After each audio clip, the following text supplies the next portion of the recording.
Hello friends, and welcome to Sequin Girly Creates. Today's episode is going to be a Make 9 update. If you want to see previous episodes of this, if you have a look, I did a Make 9 introduction and a Make 9 update back in May. Well, I felt it was time for another one because we have reached August and then the final one will be at the end of the year. Let's start with what I'm wearing. I have on today a vintage Marks & Spencer, so a St Michael's dress, and that was found in a charity shop in Wales, and another necklace that I found in a charity shop as well, and because of the delightful summer weather in the UK, a long sleeve top underneath. So for today's Make 9, I'm not going to go through all of them. I'm going to pop up on the screen here a tick of what's been done and what I'm working on, and I'll talk through about where I'm going to go before the end of the year. If you do want to see about some of the ones that are completed, do hop back to the episode in May, that Make 9, because I talk about the other ones in there. So let's start with just turning the camera slightly to this fabric here. This was one of my Make 9 fabrics. I'm not quite there, sewing friends. Let's see if I can zoom out and up for you to give pan up. There it is there. Let's just have like this. So this was a pattern that I decided on in the end, which was this pattern here. And it's McCall's 7950. And I went for this version without the pockets. And the instructions are great. I've never lined a bodice before and it's fully lined. It's got a nice, I think it's called a princess seam that comes down here, and another one here. Might have even added an extra one in looking at the pattern. And at the back you've got a panel here. I added in the rickrack, so it's just poking along the edge all the way round. Then you've got the skirt, and the idea is at the front to have buttons running down the middle. Now you can probably see the first problem. As I run my hand down the middle, look where that is.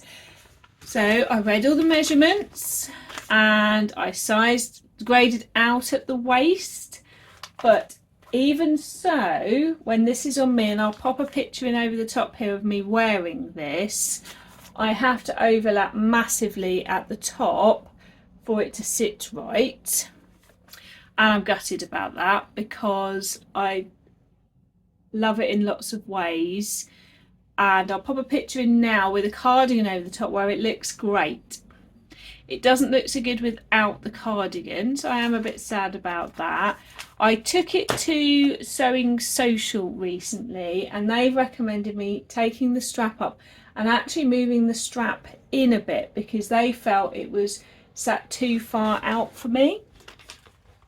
When you look at the picture, it is sat quite far out on her as well, but they felt it was more flattering for me when I moved it in. And annoyingly, I've got to do the whole bodice unpick because look, it's fully done on the inside, the bodice. So I put it to one side. Lots of ways I'm happy with it. Some ways I'm feeling a bit sad. I don't know how I'm going to resolve this. Let's turn back to me again. I don't know how I'm going to resolve this. I will, because it's so close to being a lovely dress, but it's not right. And I don't know yet how to fix that. But that one was one of my Make 9s, and I love the fabric. I love this style of dress, but it's not there yet. Right, let me swap the mannequin to the next one. So the next one was this pink fabric that I bought last summer from Rainbow Fabrics. So this was the Make 9, and in a second I'll pan across. If you've watched previous episodes, you will have seen me talking about my thoughts and ideas for it and also shared an outcome. So I'll pan across in a second to show you where I am with that. And it is a seersucker, I would say, this pink and red fabric, but it was quite nice to sew with, and I don't know if they still have it now, but it was very popular last summer. So here we go, let's pan across. Here we go. So there's the top there. So I made the Elodie Wrap dress, and I decided to go with this gingham to break up the pink. So the gingham is only the front pieces here. At the back it's fully pink. I lengthened the bodice at the front here to stop it pulling down on the neck, which is what I was finding. I do like these pleats, these release pleats here. I have yet to decide what tie to attach, because I thought I could go gingham for that one and pink for the other, or whether I just go fully gingham or fully pink. It wraps a good way round inside. I lengthen the skirt a bit. It is meant to do this here because when you do the finished bit, this goes into the tie, and I will do a buttonhole for the thread through for the tie. I'm very happy with the gingham pink red combination. I'll just pan up again so you can see how it looks there, and also very happy with how it looks on. I will pop a picture back in. I'm just going to turn you around to me. So I will pop a picture in here of me in it. Obviously I've just got the tie waist to do, but apart from that it is get done, and just hem the sleeve and the skirt.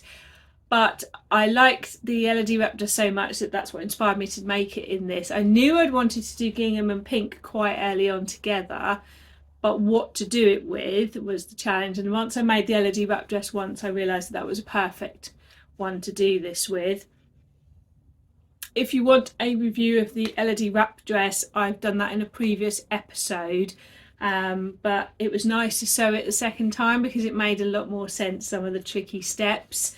And it's a perfect another transitional outfit because I can wear a long sleeve top underneath, or wear it without in the summer as well, or just like a slip underneath. So that's that one. Let me just grab the next one. So I had made this back in May at my update but didn't have it to share. So this was the only pattern on my Make 9 list, and it was a vintage waistcoat pattern. Here it is here. So I did a black cord there and there, so you've got like that at the back, and then the rest in this burgundy cord which I found in Oxfam Superstore in Oxford, and then inside lining like this. And really liked the technique. So it's so I've never really sewn a full lining like that, and you turn it through one hole and then you just stitch that one piece, which I now can't even find in. Oh, it's here. So just there, so that turns all through that hole, and then I've just got to stitch that one down. And I have thought about adding something to the back, like a motif or something, so that's why it's sort of not 100% finished, but really happy with it. Pop it on for you.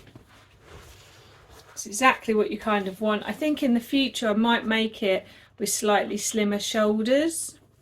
That I think would be more flattering for me, but it was one of the first. I've never made a waistcoat before, so it was a good first start.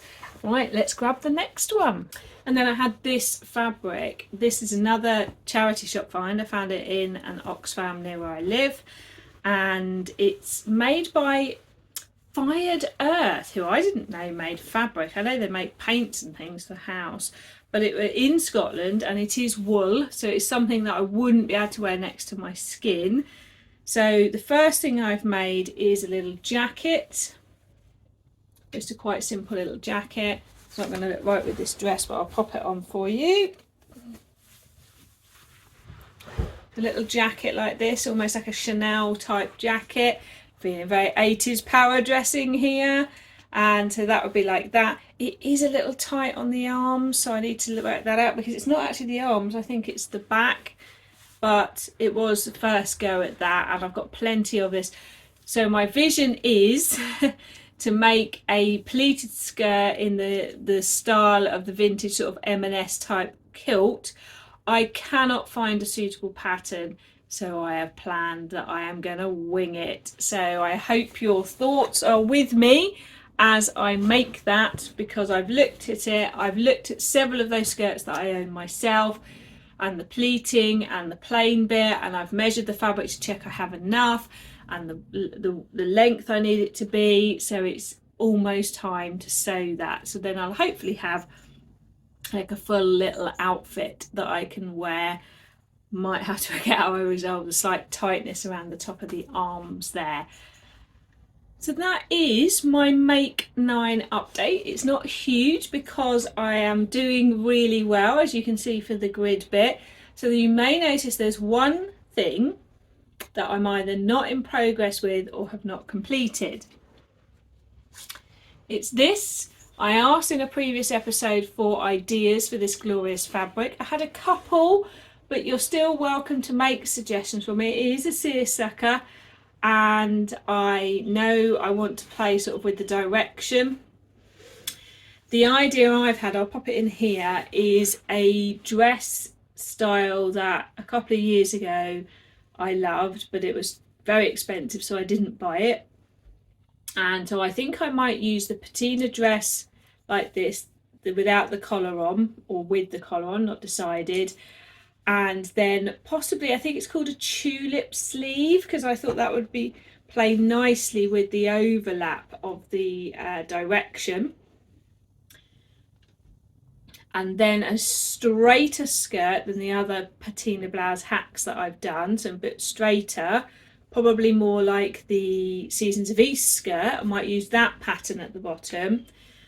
And I'm thinking of a little waist peplum. If you look at the picture, which I put in here, the inspiration is a peplum on it. I don't know if this would be too much in a long sleeve, so I might do tulip sleeve, but then does it make it less wearable for a big chunk of the year? Or do I just put a cardigan on? But that's where I'm at with it at the moment. I think that style would get me the wear out of it that I want to have. I have now thought, I don't think it would work for a Seasons of East dress, because although the direction could be played with nicely, I don't think the drape of it would work for the sleeve, the sort of kimono sleeve. Let's have a little look, because I don't know. I'm just thinking, would it stick out? Would the sleeve stick out? I don't know, actually, you know. This could be a pretty fabulous Seasons of East somewhere in New York now. Okay, so it's going to be one of those two, but by the time I do my final update at Christmas, this will be done.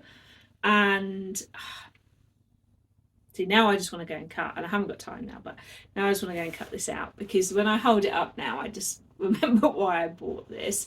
So that will be done. So I am on track to achieve all of my Make 9s.